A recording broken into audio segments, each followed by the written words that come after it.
नमस्कार सभी पेंशन धारकों का स्वागत करते हैं एक बार फिर से हमारे इस YouTube चैनल पर। दोस्तों इस वक्त की पेंशन धारकों के लिए बहुत ही महत्वपूर्ण और इम्पोर्टेंट खबरें निकल कर सामने आ चुकी है, जिसके बारे में दोस्तों आज की इस वीडियो के अंदर बात करेंगे। जी हाँ दोस्तों, पहली बड़ी खबर की बात करें तो EPS 95 हायर पेंशन को लेकर आप सभी के लिए बड़ी खबर आ रही है। कर्मचारी भविष्य निधि संगठन पर गुस्साए पेंशन भोगियों की निकाली बड़ी रिपोर्ट। जी हाँ दोस्तों, आखिरकार EPFO की हायर पेंशन योजना को लेकर क्या बड़ी खबर आई है, इसके बारे में आज की इस वीडियो के अंदर बात करेंगे। साथ ही साथ दोस्तों बात करने वाले हैं कर्मचारी भविष्य निधि संगठन की पेंशन स्कीम को लेकर बड़ा अपडेट। पेंशन सुविधा देने का नया प्रस्ताव हो चुका है तैयार, केंद्रीय कैबिनेट की बैठक में मिल सकती है इसको मंजूरी। तो आखिरकार दोस्तों पेंशन की सुविधा के लिए नया प्रस्ताव कौन सा तैयार हो चुका है, केंद्रीय कैबिनेट में कौन से प्रस्ताव को मंजूरी मिलेगी और इस प्रस्ताव से क्या फायदा होने वाला है और किस किस को फायदा होने वाला है, इसके बारे में बात करेंगे। साथ ही EPS पेंशन के नए कैलकुलेशन को लेकर बड़ी खबर आ रही है। EPFO ने रिटायरमेंट के बाद कितनी पेंशन आप सभी को देनी है, इसको लेकर दोस्तों हम सभी के लिए नया कैलकुलेशन जो है वो जारी कर दिया है, तो इसके बारे में बात करेंगे। साथ ही योगी सरकार का बड़ा ऐलान, लाखों कर्मचारियों की पेंशन में बम्पर फायदा। जी हां दोस्तों, यूपी में पेंशन को लेकर बड़ी खबर आ रही है, जिसके बारे में भी आज इस वीडियो के अंदर बात करेंगे। यानी कि दोस्तों अगर आप देश की किसी भी प्रकार की पेंशन धारक हैं तो दोस्तों आप सभी के लिए आई आज की 4 प्रमुख बड़ी खबरों की चर्चा इस वीडियो के अंदर करेंगे। इसलिए आप सभी से निवेदन करते हैं कि दोस्तों आज की इस वीडियो को आप लास्ट तक देखिएगा और साथ ही हमारे चैनल पर नए हैं तो चैनल को भी सब्सक्राइब जरूर कर दीजिएगा। तो चलिए बिना किसी देरी के संपूर्ण खबरों को विस्तार से आज की इस वीडियो के अंदर जान लेते हैं। जी हां तो दोस्तों EPS 95 हायर पेंशन पर हाल फिलहाल में बाजार गर्म है। एक पेंशन भोगी ने कहा कि मेरे पास पहले हफ्ते 23 फरवरी में EPFO ने जरूरी दस्तावेज जमा हुए थे और मुझे अपने आवेदन की वर्तमान स्थिति के बारे में कुछ भी जानकारी नहीं है।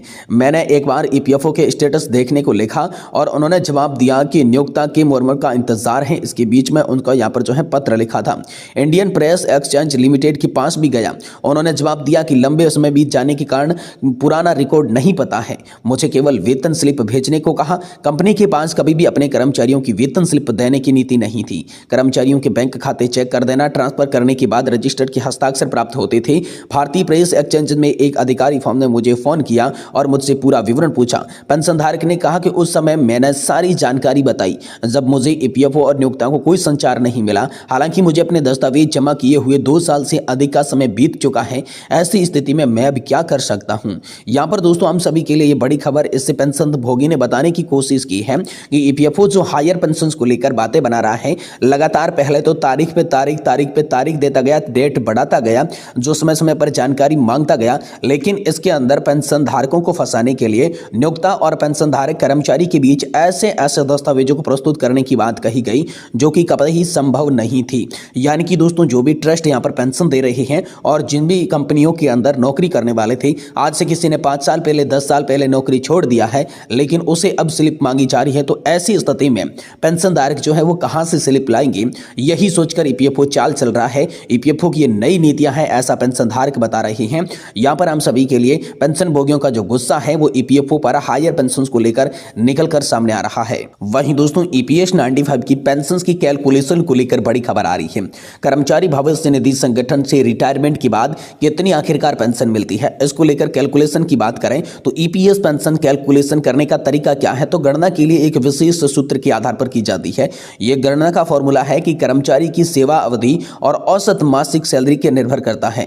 जहां दोस्तों कर्मचारी की सेवा अवधि कितनी है और उसकी औसत सैलरी कितनी है। मान लीजिए आपको कि वेतन आपका 15,000 रुपए है और आपकी सेवा अवधि 30 साल की है, तो यहां पर 15,000 से गुणा किया जाएगा 70 को, या पर सॉरी दोस्तों 30 को और उसे डिवाइड किया जाएगा 70 को, जिससे 6,428 रुपए की पेंशन आप सभी के लिए निकल कर आएगी। इस प्रकार हर महीने आपको लगभग 6,400 रुपए की जो पेंशन है वो देखने को मिलेगी। यानी कि EPFO ने यह बताया है इस तरीके से आप अपनी पेंशन निकाल सकते हैं।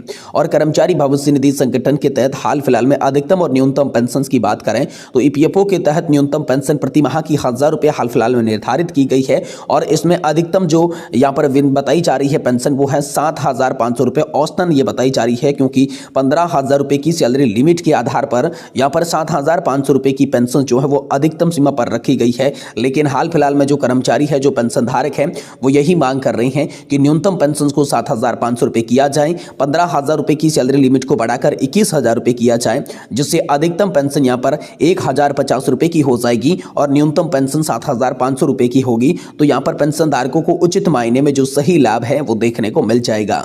वहीं दोस्तों कर्मचारी भविष्य निधि संगठन की पेंशन स्कीम को लेकर एक और बड़ी खबर आ रही है। पेंशन सुविधा देने का नया प्रस्ताव दोस्तों हम सभी के लिए लागू होने वाला है, तैयार हो चुका है। केंद्रीय कैबिनेट में मिल सकती है इस नए प्रस्ताव को मंजूरी। जहां तो दोस्तों हम सभी के लिए बड़ी खबर आई है, गिग वर्कर्स के लिए बड़ी खबर आई है। गिग वर्कर को लेकर आप सभी के लिए इंपोर्टेंट अपडेट आया है। सरकार ने उन्हें ईपीएफओ पेंशन सुविधा के दायरे में रखने वाली है। केंद्रीय कैबिनेट की इस बैठक के अंदर प्रस्ताव को मंजूरी मिल सकती है।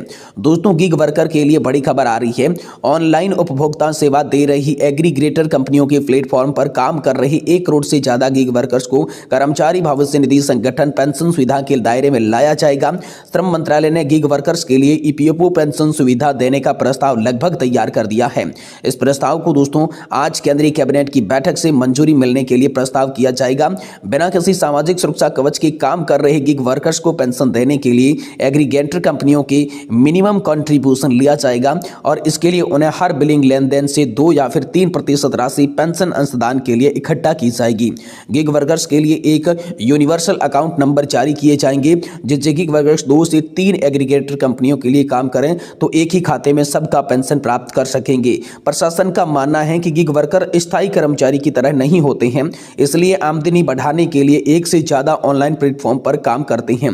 ऐसे में सभी कंपनियों को बिलिंग से पेंशन अंशदान जो है वो काटा जाएगा। गिग वर्कर्स का यूनिवर्सल अकाउंट जो है वो होना चाहिए। जानकारी के मुताबिक ईपीएफओ ने न्यूनतम पेंशन की सुविधा तो उन्हें नहीं मिली है, लेकिन लंबे सेवा अवधि के तहत अंशदान की राशि न्यूनतम से ज्यादा है तो रिटायरमेंट के समय उनके हिसाब से पेंशन जो है उन्हें तय की जाएगी। 2 विकल्प उनके लिए दिए जाएंगे। पहले विकल्प के तौर पर गिग वर्कर को पेंशन फंड पर मिलने वाले सालाना ब्याज की कुल राशि के हिसाब से मासिक पेंशन दी जाएगी और दूसरे विकल्प पर वह अपनी संपूर्ण राशि जमा होने से 10 से 30 साल तक अवधि के लिए बराबर किस्तों में पेंशन ले सकेंगे। पेंशन धारक की मृत्यु की स्थिति में ईपीएफओ के पेंशन नियमों के मुताबिक गिग वर्कर के लाइफ पत्नी वाइफ या फिर दोस्तों पति को यहां पर जो है पेंशन की सुविधा मुहैया कराई जाएगी। वित्त मंत्री निर्मला सीतारमण ने बजट 2025 में ई श्रम पोर्टल पर गिग वर्कर्स का पंजीकरण करने की सुविधा का ऐलान किया, साथ ही उन्हें पहचान पत्र देने की भी घोषणा की। श्रम मंत्रालय गिग वर्कर के लिए पेंशन की व्यवस्था पर काम कर रहा है। इससे एग्रीगेटर कंपनी ऑनलाइन प्लेटफॉर्म पर गिग वर्कर्स की हर बिलिंग से होने वाली आय के रेशियो में 2 से 3% की कटौती करेगी और इसके बाद पेंशन धारकों को उचित पेंशन जो है वो दी जाएगी। वहीं दोस्तों यूपी के सभी पेंशन धारकों और कर्मचारियों के लिए बड़ी खबर आ रही है। योगी सरकार का बड़ा ऐलान, पेंशन में होगा हम सभी को बम्पर फायदा। उत्तर प्रदेश सरकार ने पुरानी पेंशन योजना को लेकर एक बड़ा कदम उठाया है। योगी आदित्यनाथ सरकार ने इस फैसले से लाखों सरकारी कर्मचारियों को सीधा फायदा होगा। वर्षों से अपनी पेंशन को लेकर असमंजस में पड़े कर्मचारियों के लिए यह घोषणा किसी सौगात से कम नहीं है। आइए जानते हैं इस फैसले से जुड़ी पूरी जानकारी और इसका सीधा असर किन किन लोगों पर पड़ेगा। दोस्तों योगी सरकार ने हाल ही में पुरानी पेंशन योजना के तहत कुछ अहम सुधारों की घोषणा की है, जिसमें कुछ सुधारों की बात करें तो दोस्तों पुरानी पेंशन योजना को बहाल करने का फैसला। जी हां दोस्तों, सरकार ने कुछ वर्गों के लिए ओपीएस को फिर से बहाल करने का ऐलान किया। जो कर्मचारी नई पेंशन योजना के तहत आ चुके हैं तो उन्हें पुरानी पेंशन योजना में लौटने का विकल्प भी दिया जा सकता है। सरकार ने पेंशन की गणना के तरीके में भी संशोधन किया है, जिससे कर्मचारियों को अधिक फायदा मिलेगा। अब दोस्तों पेंशन का लाभ कौन कौन उठा सकता है, सरकार के अनुसार एक लिस्ट इसमें जारी कर दी जा चुकी है, जिसमें यहां पर राज्य शिक्षक वर्ग जो है वो पुरानी पेंशन के तहत पेंशन की 20% बढ़ोतरी देखने को मिलेगी। स्वास्थ्य कर्मचारियों को आंशिक पेंशन बहाली की 15%, पुलिस कर्मचारियों को पूरी बहाली की 25%, प्रशासनिक कर्मचारियों को विकल्प अनुसार 18%, सेवानिवृत्त कर्मचारियों को पेंशन में संशोधन करके 12% और अस्थायी कर्मचारियों के लिए पात्रता के अनुसार 10% पेंशन वृद्धि का लाभ देखने को मिलेगा। योगी आदित्यनाथ ने यूपी के सभी पेंशनधारकों और कर्मचारियों के लिए यह बड़ी खुशखबरी का अपडेट जारी कर दिया है।